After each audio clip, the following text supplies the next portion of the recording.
జమ్మలమడుగులో BJP నాయకుల మధ్య కుమ్ములాటలు తారాస్థాయికి చేరాయి. ఎమ్మెల్యే ఆదినారాయణ రెడ్డికి ఇతర బీజేపీ నేతలకు మధ్య వర్గపోరు భగ్గుమంటోంది. ఒకరిపై మరొకరు బీజేపీ హైకమాండ్కు ఫిర్యాదులు చేసుకోవడం ఇప్పుడు హాట్ టాపిక్గా మారింది.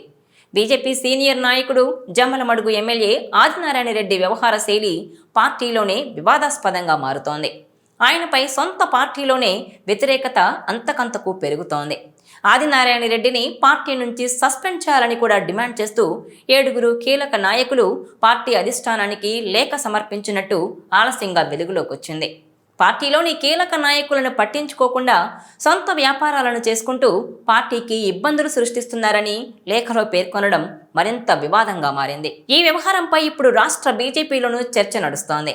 గత అసెంబ్లీ ఎన్నికల్లో జమ్మలమడుగు నియోజకవర్గం నుంచి విజయం సాధించారు ఆదినారాయణ రెడ్డి. అయితే ఆయన ఇటు టీడీపీ నాయకులతోనూ అటు బీజేపీ నేతలతోనూ వైరం పెంచుకుంటున్నారని, విభేదాలు కొని తెచ్చుకుంటున్నారని ఆరోపణలున్నాయి. సీఎం రమేష్కు చెందిన కాంట్రాక్ట్ సంస్థకు జమ్మలమడుగులో పనులివ్వడాన్ని ఆయన తప్పుబట్టారు. దీనిపై నిరసనలు కూడా వ్యక్తం చేశారు. ఈ క్రమంలోనే ఈ వ్యవహారం రాష్ట్ర స్థాయిలో వివాదానికి దారితీసింది. మరోవైపు ప్రజలను వదిలేసి తన ఆస్తులు పెంచుకుంటున్నారన్న విమర్శలు కూడా ఉన్నాయి. ఈ నేపథ్యంలోనే ఉమ్మడి కడప, అనంతపురం జిల్లాలకు చెందిన 7 బీజేపీ నాయకులు ఆదికి వ్యతిరేకంగా అధిష్టానానికి లేఖ రాసినట్టు తెలుస్తోంది. ఆయన ఎన్నో అక్రమాలకు పాల్పడుతున్నారని, ఆస్తులు కూడబెట్టుకుంటున్నారని కూడా వివరించారట. అంతటితో ఆగకుండా ఆదిని పార్టీ నుంచి సస్పెండ్ చేయాలని కూడా వారు డిమాండ్ చేస్తున్నారట. పార్టీలో ఎంతో మంది నికార్సైన నాయకులున్నారని, కానీ ఆది కారణంగా ఎవ్వరూ పని చేయలేకపోతున్నారని వారు అధిష్టానానికి ఫిర్యాదు చేశారట.